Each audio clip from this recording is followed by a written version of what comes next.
Hey, what's up, guys? Welcome back to a new episode of the Kevin C. Ferry podcast. It's your boy Kevin Davis, and I'm with Mr. Erik Franklin. How you doing, man? I'm doing great. Thanks for having me. Man, thank you for coming on, man. And it's a pleasure to actually finally meet you. I've been watching like so many things you've been doing, like with your production company, with your comic art. But I know a bit about you. But for the people that's getting to know you, tell us a bit about who Erik Franklin is. I mean, I just love telling stories, and really that's just motivated everything in my life. I wanted to be a comic artist exclusively when I was a kid, and then I saw Star Wars, and that blew my mind. And then, like, I think there was like a making of special on TV or something like that, and I saw that as a kid, and I'm like, oh wait, people actually can make movies like this. This can be a real. This is a job people can do because when you're a kid, you don't know much, and you just assume, oh, movies happen, and so that changed the trajectory of my life a bit, though I still do love to draw. And yeah, I've been, just trying to tell stories any way I can ever since. Wow. And like, how was your journey becoming a filmmaker yourself? Like what movie was it Star Wars that really pushed you to become a filmmaker, or was there other movies that also pushed you? Well, I think Star Wars was definitely the catalyst for that. Heck yeah. Other movies, of course, throughout my life would inspire me as like, I discovered other genres beyond, sci-fi Hmm. and things like that. I love the action genre as well. I grew to appreciate horror. I like doing comedy as well. For some reason, people think, oh, Eric, you're so funny. I don't see it, but I guess. But yeah, I think that sometimes there will be films that definitely, spark something inside me where I'm like, yes, I want to emulate that feeling or like hopefully trigger the audience to have the same response I did watching a movie where you're so totally immersed, and then where it's like if you're watching it in the theater, or let's be honest, most of us are watching it streaming now, but like even where like you're just so absorbed in the story, you're like, no, I don't want to look at my phone, I want to watch the movie. So that's, I guess that's the 2026, 2027 goal. Who knows what else we've got going on. Yeah, it really depends on the projects for me because I do both. I go to the theater and I also do stream. It Yeah. just really depends on if I'm curious enough to want to even go to the theater to see that movie. Like for example, Spider-Man just came out. Right. It's already making a billion. It's already made $1 billion in its opening weekend. I'm like, it's freaking Spider-Man for God's sake. So yes, I'm gonna experience that on a big screen. Like, come on. Yeah. And like stuff like the Odyssey, I haven't seen yet. I'm probably gonna stream that at home. Yeah. Uh, but it looks. I like Christopher Nolan. I like his movies, but I'm not sure if I'm really that interested to see the Odyssey on the big screen, even though like in IMAX and stuff. But it Yeah. just really depends on the project. Yeah, I would agree. I haven't seen the Odyssey either. I will Mhm. probably see it, but probably not in the IMAX. I've had a couple friends, say, but it's just so loud. I had a headache watching the movie, and I Oof. think, well, that sounds like a great time. I'm just gonna go to like my local AMC. I'm sorry if I missed the top and bottom of the frame. I'll get over that somehow. But Yeah. but it's like for me and the type of movies I like to create is like I'm a very visually motivated person, like because when you're talking to your friends about movies that you see and things like that, what you're probably describing to them are like visuals or scenes when you're Mhm. like, okay, Yeah. like we're bringing up Spider-Man. I haven't seen it yet, so I'm just thinking that, but I am a big Marvel fan. I do want you to act shocked with that. But one of the things is that like when the MCU was first starting, or even prior to that when I was a kid, like when the X-Men came out, just like all of us kids, we were just talking about like, oh yeah, and that part when Wolverine's claws came out and why did he stab Storm? Yeah. And this is no disrespect to the actors involved, but we're not quoting dialogue immediately right away. We're talking about, the visuals of the moment. And I think, like visually arresting films. Like, look, I love Masters of the Universe, and I saw that one in theaters. Apparently, I was one of the few who did. Yeah, I saw it on streaming. I was too busy, so I didn't make it to theaters. Even I wanted to see it in theaters, but I was too busy working, so I couldn't make it to theaters.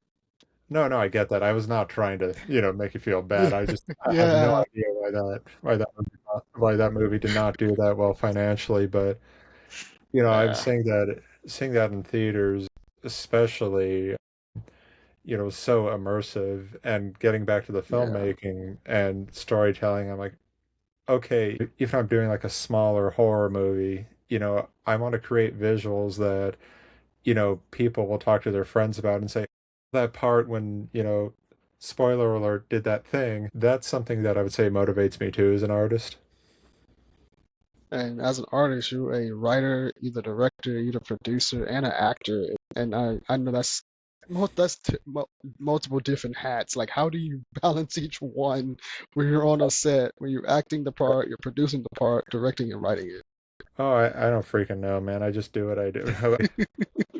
Okay, I'd say that with this next project coming up, I was smart enough to only have a tiny role in the movie, and but yeah, it's just a matter of shifting hats. Like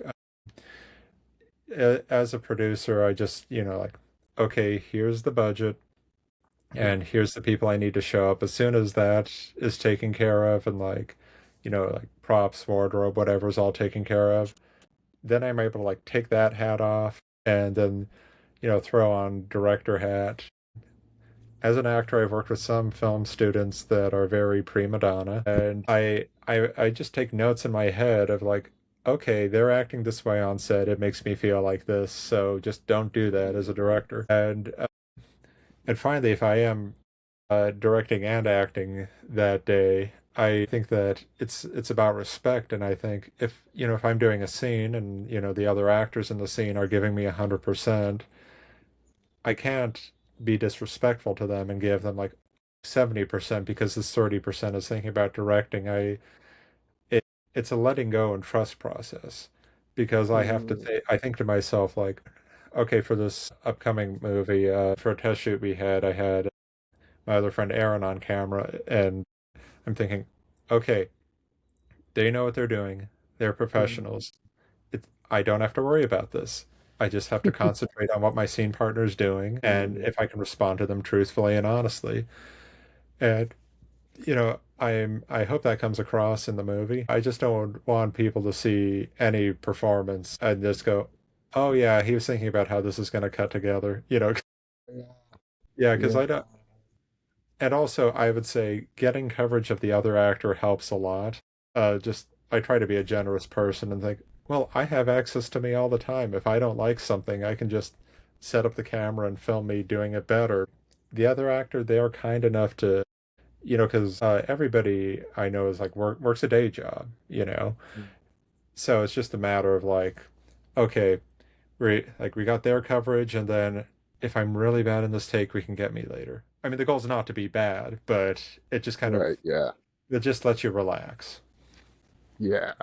And as a creative myself, I am such a huge movie buff myself. I love storytelling, and I'm a visual learner, and Right. that's why I got into comic books first. Well, technically, I got into writing novels first before I got into comics. Oh, When I cool. when I like learned my gift of writing, I hated writing with a passion my entire life, especially in school. I didn't grow up reading comics. I didn't find out about comics until 2020 when it was the COVID era, and I wanted to like get into something different. And like I don't want to be on like media all the time because that's a mental headache right there. Like, and I'm a huge Marvel fan. I'm a huge DC fan, but I knew them from their movies, from their animations, from their TV shows. Like I grew up Yeah. on the Spider-Man. I grew up on the Blade. I grew up on um, the X-Men and like all the mediums that everyone like the outsider knows. And so 2020 hit. I was on TikTok. I don't know why. I was just curious about it. Marvel was there.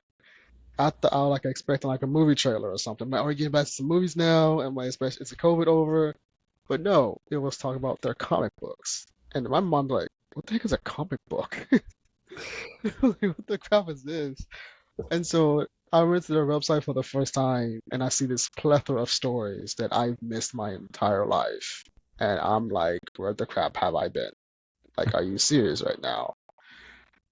And so after getting like some of their books, I went to my favorite characters like Spider-Man. I went to the Black Panther. I went to the Captain America. I went to Thor. Like I just started falling in love with it, and I was like, how do they do this? And like my imagination started to like ask the question like, can I make my? I'm like, can I make my own comic? But how?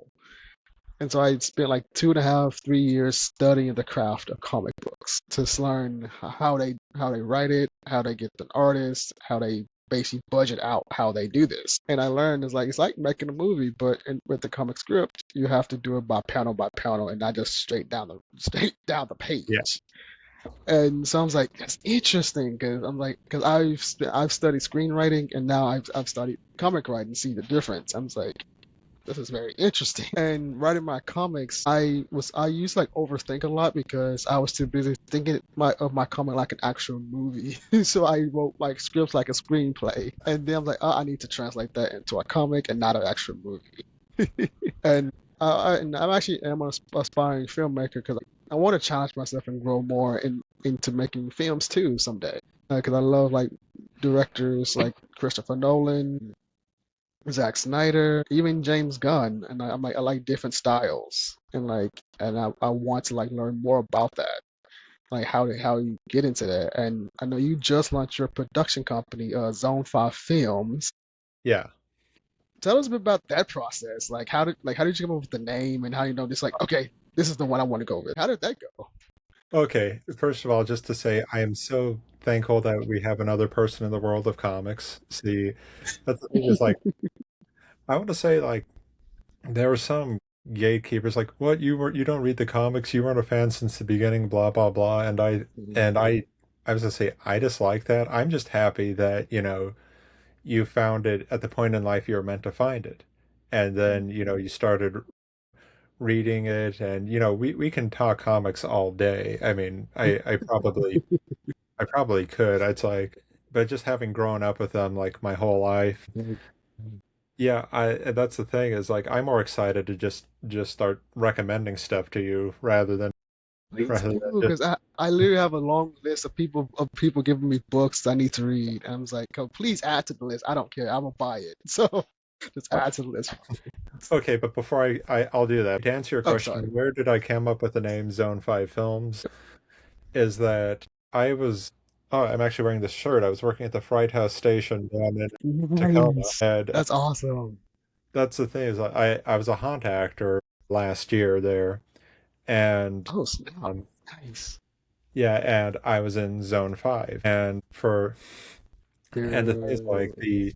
the team I worked with there, and I just give them a shout out of CJ, Maya, Monica, Gina, Ed, myself, were Zone 5. Oh, and Rachel, our zone leader. But we worked really well as a team there, and like we were hardly ever sick, any of us, and we had it almost down to a science. Like I don't know if you go to haunted houses or things like that, but um, I've been to some. It's been a while, but I've been to some. Yeah.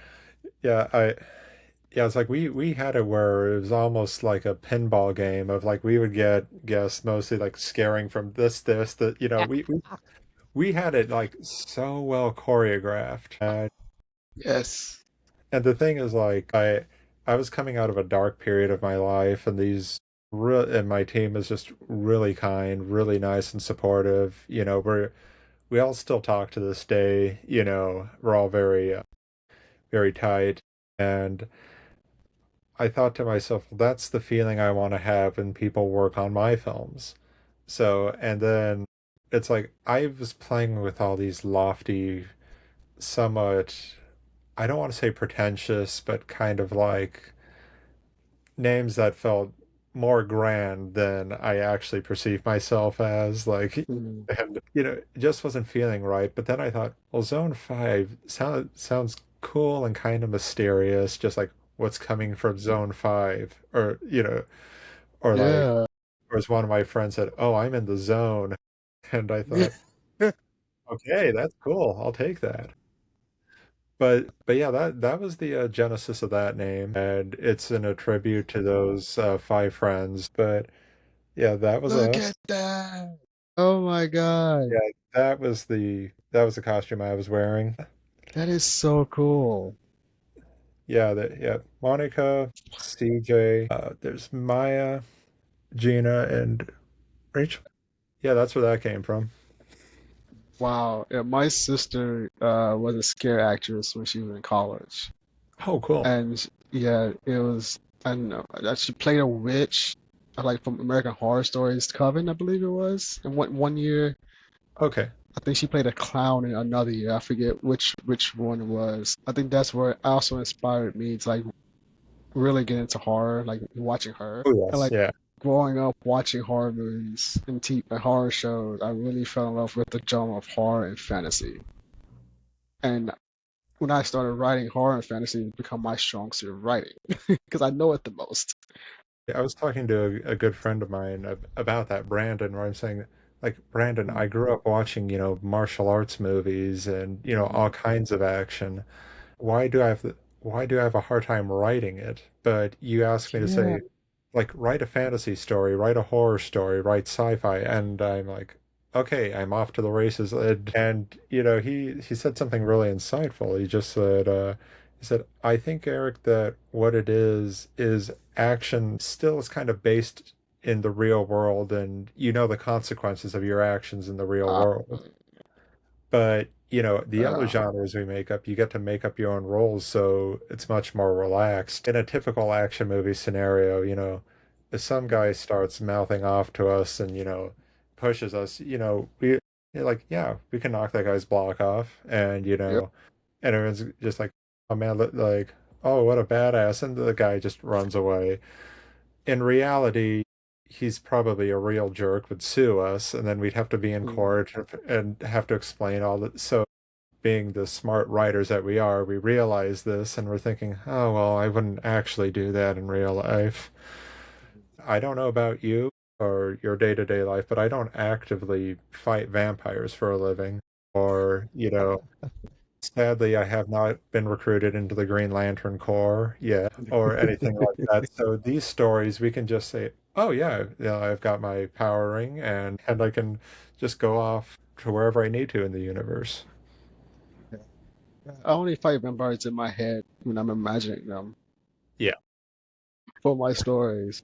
So, 'cause I haven't been recruited to the Avengers yet, so that sucks right now. But, But but yet, yeah, and as a comic artist, does your visual storytelling kind of differ from each other from a comic to the film, or do they kind of like correlate with each other, if that makes sense? oh yeah, there's a strong correlation, I would say, in like knowing a lot of the composition rules, such as like, the rule of thirds, knowing about good lighting. I mean, good lighting is good lighting, Oh yeah, oh especially yeah. especially if you do like noir comics or just like crime Mm, comics with, the heavy yeah. shadowing and things like that. The thing the thing I will say is that beyond knowing that, the biggest differences, I would say, interestingly, in composition is in film, you can get a really tight close up on somebody. Mm, And not to say you can't do that in drawing, but then you have to allow the word balloon or the yeah. caption or whatever to fill in. Whereas like somebody's like eye could be the entire frame, for example, or Yep. things Yep. like that. So I took when the pandemic started, similar to how you first discovered comics, the Kubert School of Comics and Cartooning started offering online classes, and Mm, I just thought to myself, well, the state of the world absolutely sucks, but I'm able to actually attend some classes there.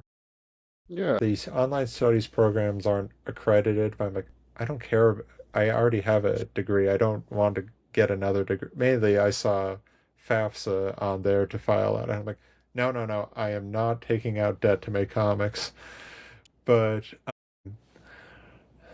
but I got some really good teachers there. My first one, since you talked about correlation, this is kind of a cool story. Was Tom Bandrake. He did work on like the Spectre and I think he did some Swamp Thing stories. he's like a very good horror artist. And our first assignment was to lay out some Swamp Thing pages. And I did what I thought were good drawings. And he looks at them and very, very tactfully, but very honestly, he's like, these are okay, but here's some things you can do to enhance the mood. And he showed me how, like, it's like part of the scene is this guy is running terrified through the swamp. And I drew a tree in there because, like, okay, according to the good composition rules, a tree should be here for weight. And Tom goes in and, he's drawing on a tablet and he draws like a branch that's like, looks like a hand now, like crunching in on the guy. Oh wow. And he said, subliminally, it looks like it's about to get him. The audience or the reader may not notice that at first, but subliminally they pick it up. And 2020's Eric's had exploded at that point of just like, are you kidding me? I Yeah. can use these like visual storytelling devices to enhance this and that, and that's something I've tried to carry over to my films. One thing I learned in one discipline, I'm thinking, okay, what little bits of the environment can I use to sell the mood, etc. Yeah. And I would say I don't always do it. Sometimes yours truly is in a hurry and not as creative as he could be, but it's something that when I really sit down and think about it, I'm like, oh, well, this can speak to this and this can speak to that type of thing. Wow. That's actually really freaking cool. That's really freaking cool. Wow. Now I just want to do like a fun question. What Sure. makes a horror film like really great in your opinion? Like from beginning to end, like it doesn't fall off. Oh, okay. I would say sustaining the tension, sustaining the mood is something that makes it really great. Like, okay, I'm thinking of like two examples of movies that I really enjoyed that I think kept it going the entire time. Is like, I think of The Thing from the 82 Yes, movie. Yeah. yes, I love the thing. Yes, Yeah. I'm gonna say once that movie starts, it's like, it doesn't stop. it sucks you in very like instantly. Oh my Yeah. God, yes. I'm thinking that one and the mystery deepens. And it's like, and the thing is, you get answers. Oh, I would say that's the other thing too, is like, does, you know, does it keep going? And don't get me yeah, wrong, I love all kinds of horror movies. yeah. Like another one that I thought was really good at keeping that mood going was, I'd have to say, I loved Get Out. And one of the things I loved about that movie was like, you get you get immersed in the world with the character and you're trying to figure things out with him. And he is as smart as the audience is, because what I mean, like the conclusions he comes to, it's not like, because I would say if you're like asking what keeps a horror movie great, but I'm Yeah. just like, in a similar vein, though, to me, those are straight horror, movies. With The Thing, I would say being my favorite horror movie overall. It's like other movies too, if like you're doing like a horror comedy. For example, like I love like Dale and Tucker versus Evil, if you've ever seen that one. Is that Which tonally what's it called? Dale and Tucker versus Evil? It Oh stars yeah, yeah. I've seen that one. Yeah, yeah, yeah. yeah, that one is, I think, stays consistently the same tone. So it, it's like it just gets funnier Yeah. uh, as things go on, but I don't want to like talk badly about other people about certain horror movies, though. Yes, I have very strong opinions on overrated and this and that, but I kind of want to just be more positive about things. I think, That's what uh, my show is about. If you like think something's overrated, that's been about it. That's what my show is about. I've been yeah, about stuff all the time too. yeah, So this is complete open platform. Like what movie you think like is overrated? Like you like really strong feelings about. okay then. Well, I have to admit, I was not. Okay, I'm not the type of audience, let's just put it politely. I'm not the audience for a movie like Heredity or Hereditary. I just saw that movie for the first time. Okay, if you're the world's biggest fan, then my apologies. I didn't say that. I just said I saw it for the first time. Oh, thank. No, but I'm just saying if you were. I thought it was cool. Well, I thought it was pretty cool. Yeah, for me, it's like I would have liked it more if I wasn't told it was like the scariest thing ever, Yeah. because I thought to myself, hey, it's not. That's Mhm. scary. Actually, okay, as an aside, will horror filmmakers stop having their monsters or whatever repeatedly bash their head against things to try to break in? Oh my God, dude. Because I'm in the same opinion with that because that does it really gets annoying. Oh my I mean, God. I that's the thing is like I don't know if I'm just immature or what, but I just find that hilarious. So if you're trying to scare me with that, I'm just If I'm you're sorry. immature, I'm immature too because I laugh at it all the time. Yeah, but I'm thinking of like, I don't know of any animal in nature that does this. That is like the one of the dumber things you could do to try to break into something.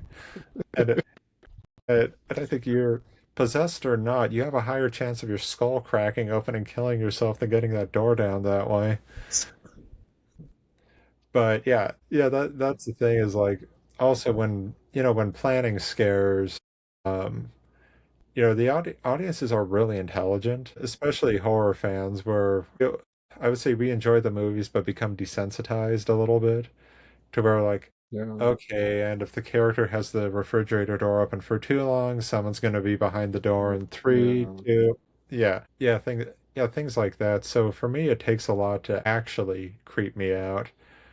Um, the last recent movie that did that, and by it, just to be clear, I'm like the last to jump on a trend.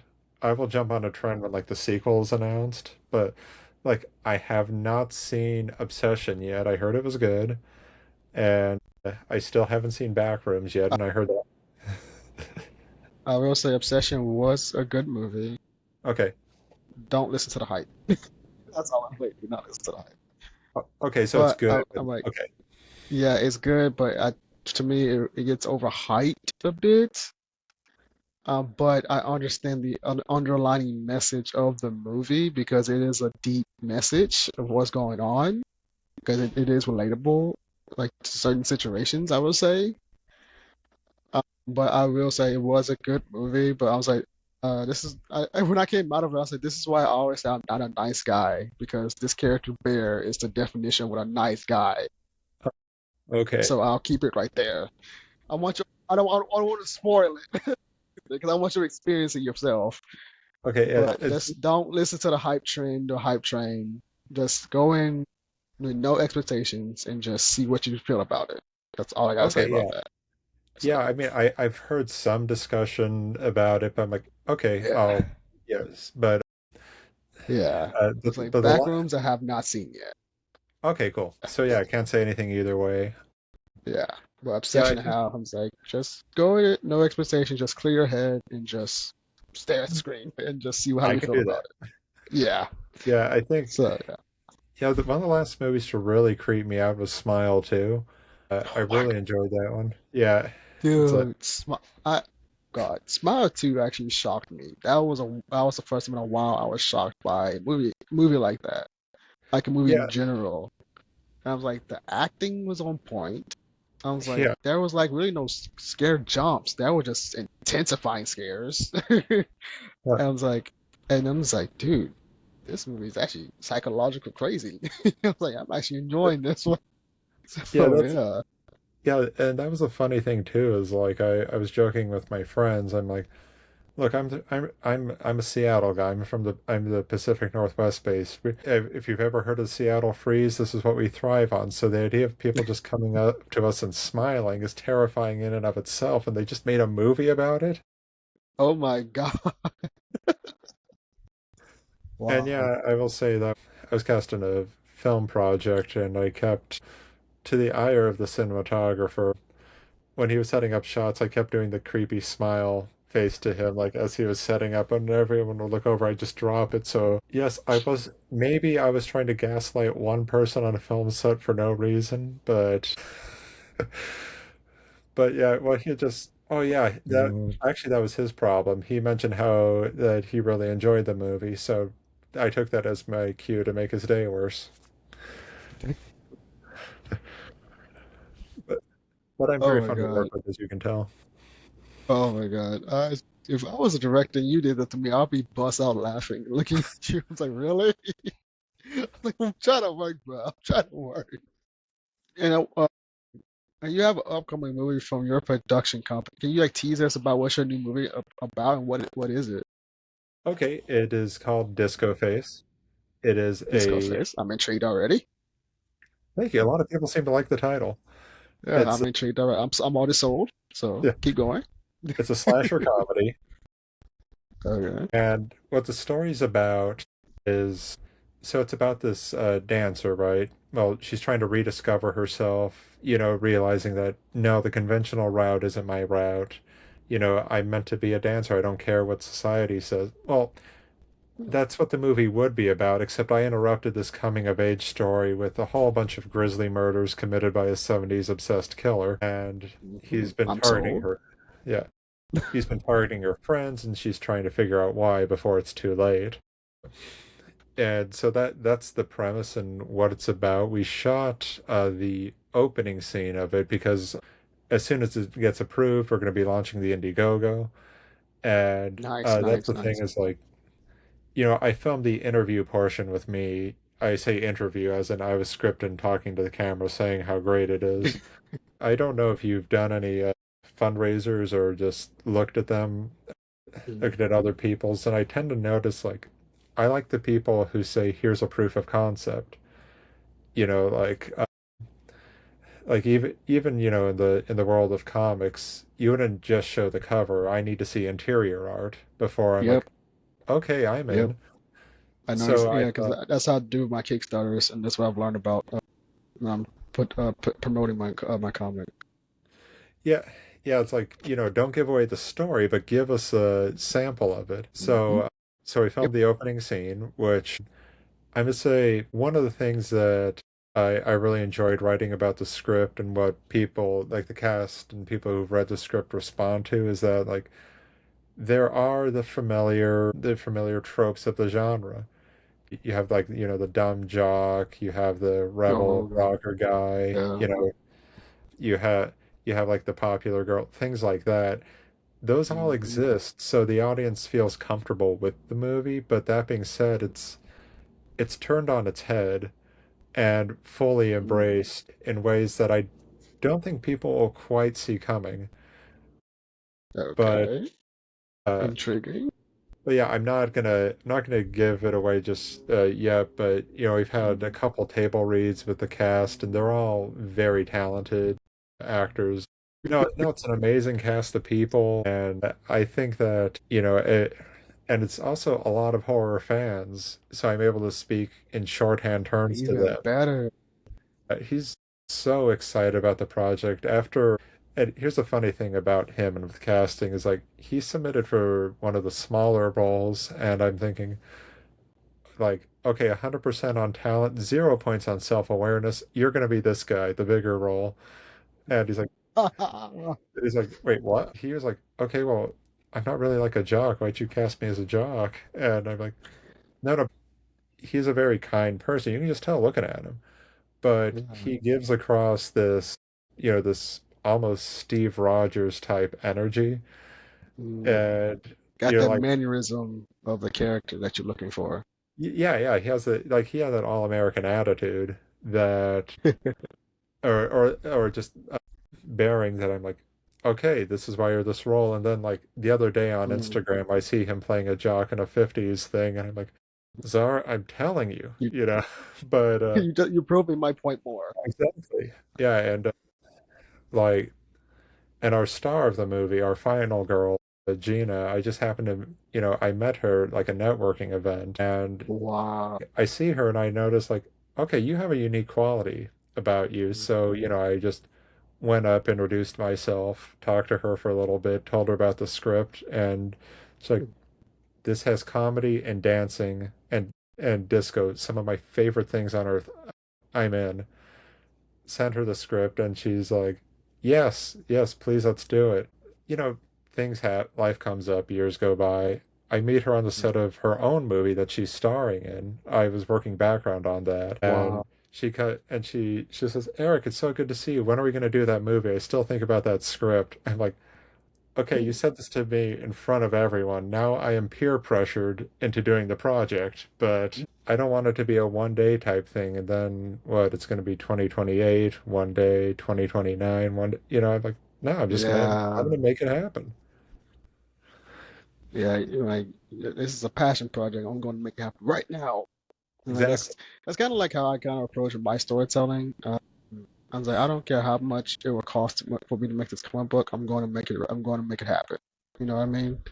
Yeah, yeah. And like, cause I come from a family, we don't have the word quit or never in our vocabulary. So I have that determination in my blood. I was like, I don't care how long it might take. I'm going to bring this book to life because I have a massive imagination. I just need to get it out of out of my head, and I want to share it. And I was Exactly. like, and I love storytelling.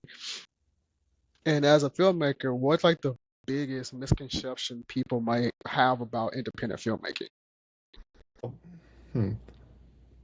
I'd say one of the things that I think is a huge misconception is this idea of a vanity project. It's like, it's Ah, true. No, it is true. There are a number, I would say, of people, I'm going to say, especially in the martial arts genre, there's a lot of, say, middle-aged dudes who are trying to say, no, I'm not, I'm a tough guy. And they'll have like some like girl in their 20s falling head over heels, like, oh, this guy's kung fu is so amazing. That's why I think he's hot. And I think, dude, you wrote this. I can tell it's embarrassing. But I'm going to say for the rest of us, sometimes it's not about vanity. It's literally about, I know I can be on set. I will be there. I am guaranteed to be there. That's why I wear these hats. And I think with realizing that it's less like, it's not because I think I'm the most amazing so and so. I mean, I'm not. Am I the world's greatest director? Well, God, no. The world's best actor? No. It's like I feel like, well, I'm not the best anything, but I like doing what I do. And besides, best is subjective. You know, like on my Instagram, when I post some art, I got a message that one guy said, "You are my all-time favorite artist," and I thought to myself, there okay, that is very kind of you, but can I introduce you to, I don't know, Mark Silvestri, Jim Lee, anybody else? yeah, But it is subjective because there's some people's films that or films, comics, whatever, and I think, okay, this is not my taste, but somebody else absolutely loves this and good for them. Yeah, I think though that wow, with independent film, the whole idea of like somebody's ego it is ruling them is probably the biggest misconception. It's like thinking, okay, who can I afford right now to show up? I can't afford all these people. Well, I can manage these things, and it's hmm, like okay, I can't afford a caterer, so I'm like staying up late the day before, making chili for the cast and crew and things like that. yeah, And I'm thinking, no, I don't claim. Nobody ever gets said like, oh, well, the director did his own catering. What a jerk. Nobody says that. Put yourself in a hmm, movie, and people are saying, oh my God, this guy has an ego problem. But I, it's like stuff like that used to bother me, but then I think, screw it. At the end of the day, I'm getting to make a cool movie, and you're judging the guy making the movie. There's a big difference. big difference. Oh my Yeah, God. and that's the other thing too, now that since we're talking comics as well, like I find really odd is like if you see like story art, pencils, inks, colors by even letters in some cases by one person, everyone oohs and ahs and say, "Wow, look at all that work." On a film, it's just like, "You jackass. I don't get it. I don't get the difference." Yeah, man. Oh my God. And like, as for inspiring filmmakers, like creatives in general, what would be like your best advice you could give to someone, like when they're creating a project? The best advice I would give is advice I'd wish I had taken myself earlier, which is you really have to feel like, would you be excited about this as a kid and have the same freedom to create as a kid?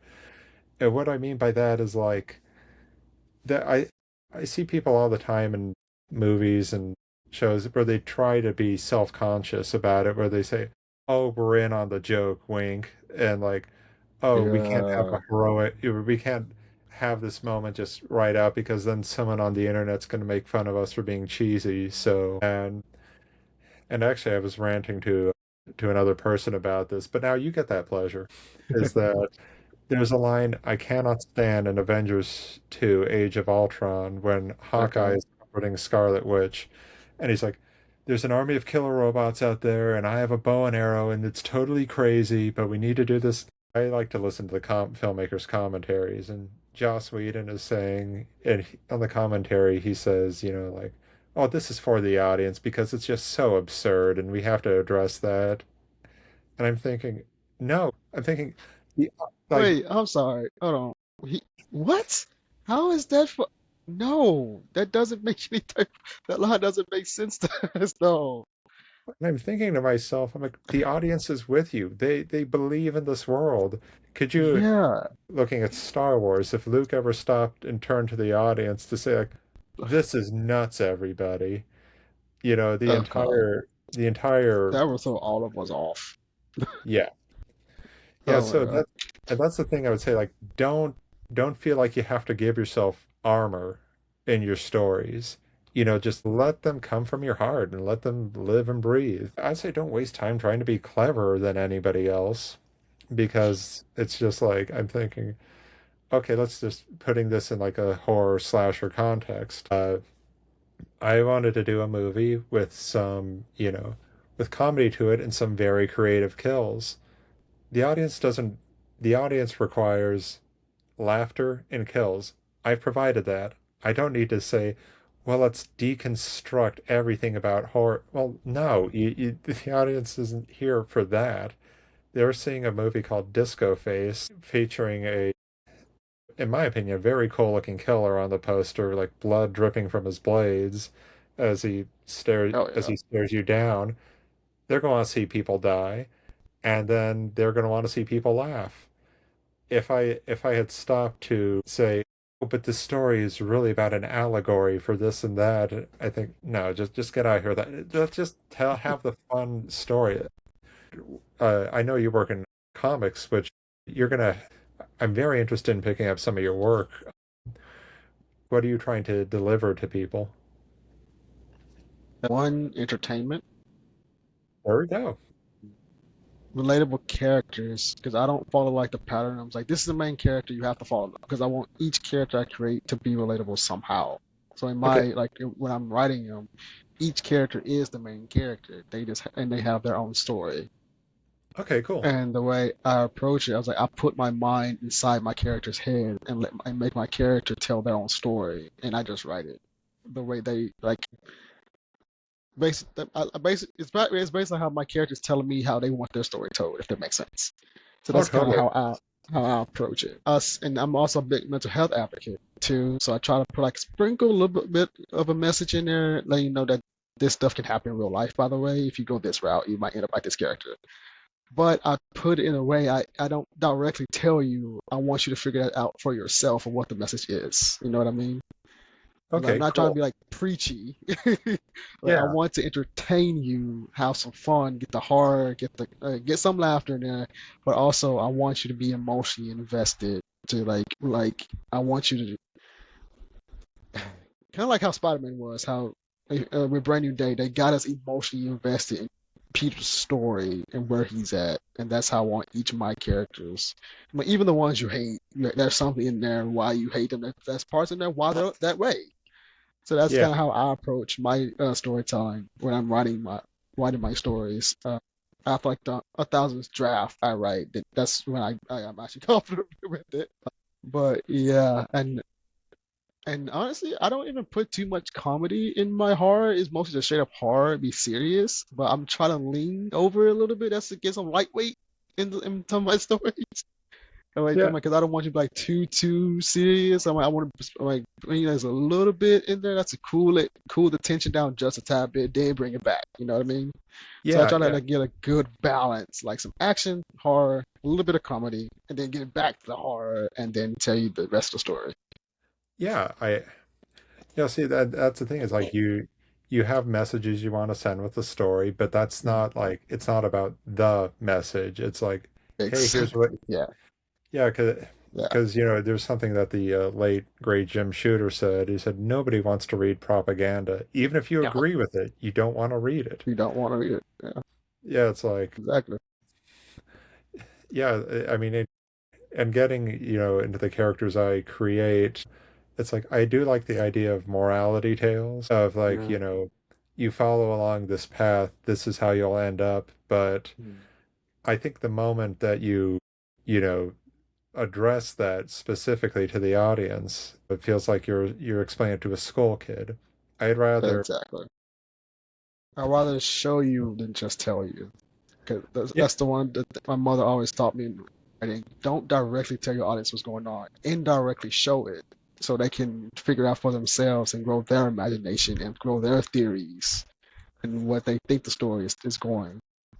oh yeah, exactly. And So, I I'll say when you got into comics, I don't know how far back you've read. Like if you went to like back like with Marvel back to the Silver Age or anything like that, but I don't know which age, honestly. I just pick up what I find. If I'm being honest with you. okay, cool. So, like I But I I read the I think it was 85 Secret Wars, or I don't know what year it was, and the 2015 Secret Wars. okay, cool. Yeah. So like I was thinking about some of the earlier 60s stuff, which I see people saying things I like, I don't think I went back that far just yet. okay, so after the show, I'm just gonna keep bombarding you with messages. I mean, if Yeah. you block me, that's up to you, but there's just so No, much. I don't know. I love it when people text me about books and like comics and just nerd stuff. I'm like, please text me that. Like, please, I need a break from working. So please text me some. I might blow up my freaking phone about nerd stuff. I need a break from working for a bit. So please. Okay, So, be careful what you wish for. But what I was gonna say is like I am a big fan of like the really early Daredevil stuff. That actually okay. it's what really got me into comics, and it's Hmm. like really excited about them. Again, it's like my dad picked them up from the library because when I was a kid, it's like it was all about 90s image, like Spawn and Shadowhawk, characters Oh, I like love that. Spawn. Yes, I love Spawn. And it's like that at least I went through this phase of just like, thinking, "Oh, I like that when I was a kid. I'm an adult now." I was 13. But you're just trying to separate yourself from that. And Yeah.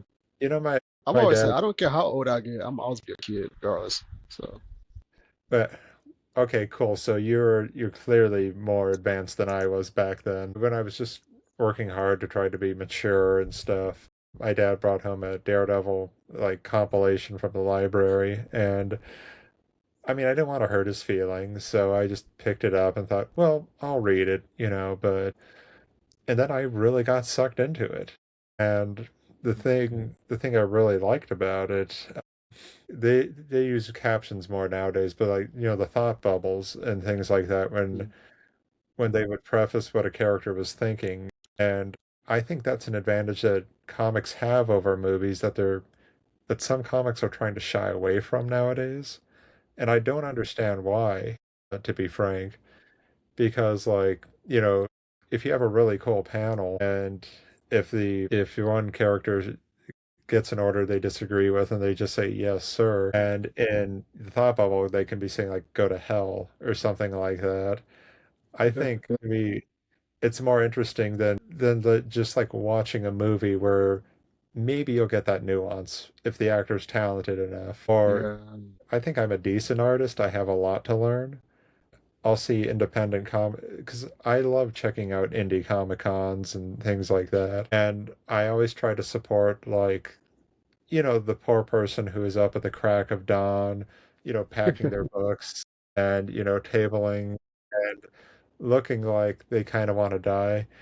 I'm thinking, I'm like, having been on the other side of that table too, I'm thinking, look, I know how much selling one copy would mean to you, so let's talk about your book. And um, but it's like I'll see it and I'll see that their heart and soul's in it, and sometimes just the art isn't there to back up the writer's vision because they can afford what they can get. And they're both learning, so there's no slight to them. But I think that just embracing the comic medium as a whole, where you can get the inner monologues of the characters, is something that I think, yeah, take advantage of it. And so I think comics, that way, have that advantage over film. But then with film, I would say the advantage that film has is that it is in motion. Mhm. There's a lot of suggestion of things, and also it's easier to get perspective right in film than it is in comics. I'm just going to come out and say that. True, true.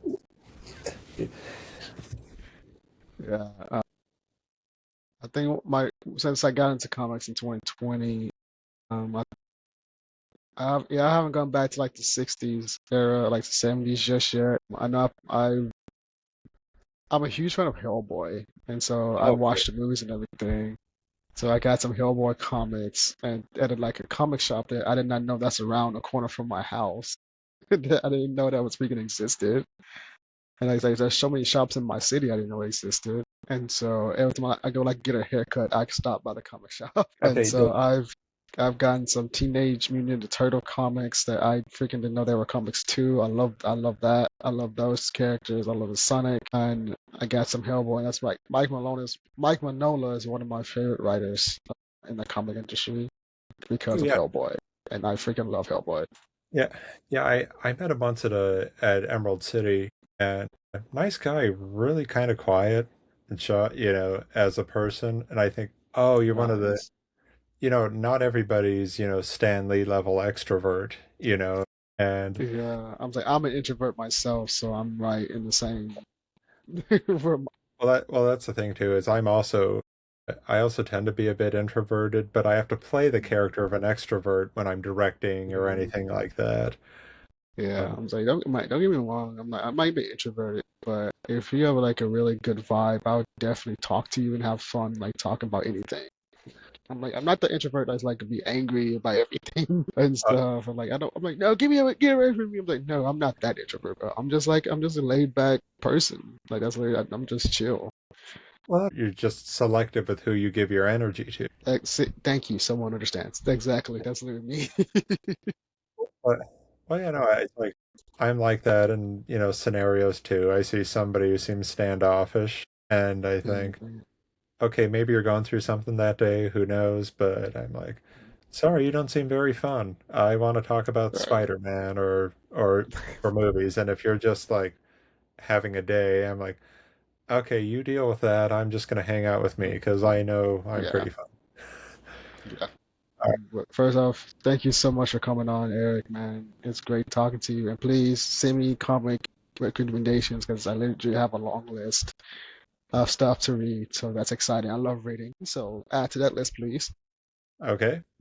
But or where can we follow you on social media to keep up to date with your projects and everything you bringing out, man? Okay, well, if you want to follow my production company for film stuff, it is Zone 5 Films LLC on Facebook and Instagram. If you want to do my comic work, it's Eric on Paper. And because I figured, well, film is this, but this is me on paper. I was very clever. Man, I see what you did there. Yeah, and yeah, I'm Eric on Paper on TikTok, Instagram. Um, Nice. and I had a Blue Sky account. I just forgot it existed, but it's still there. I have one too, but I forgot that existed too. So I'm right Yeah, with you. but yeah. Oh my gosh. Okay. Oh, thanks for following me, Kevin. And you can follow me on Instagram and I am Kevin Davis Official. And my business accounts are tagged in that bio of my Instagram, so I don't have to name them out. Just go to my Okay. main Instagram and find them there. My YouTube is called Keversol. That is my media production company, also my publishing company, where you can find my podcast, Kevin's Fate, on there, and my live stream on there as well. TikTok is also Carousel, and I forgot I have a Blue Sky. I don't remember the tag on that one because I don't post there. But Carousel also on X because I'm also there for some odd reason. But I'm just trying to reach as many as I can. But you can also find Cassie Fate on Spotify or Radio or wherever you listen to or watch podcasts. And make sure you go follow my friend Erik Franklin on Eric on Paper and Zone 5 Films across social media. go support this project, and I can't wait for this movie to come out. And all the links of what we just said are in the description of this video, in case you didn't hear what we just said, but they are in the link in this video. But Erik, again, thank you so much, man, coming on, and you're more than welcome to come back. And guys, if you have any questions for Erik, put them down in the comment section, and we'll bring them back next time if you have questions. Bring it on. We'll see you guys next time.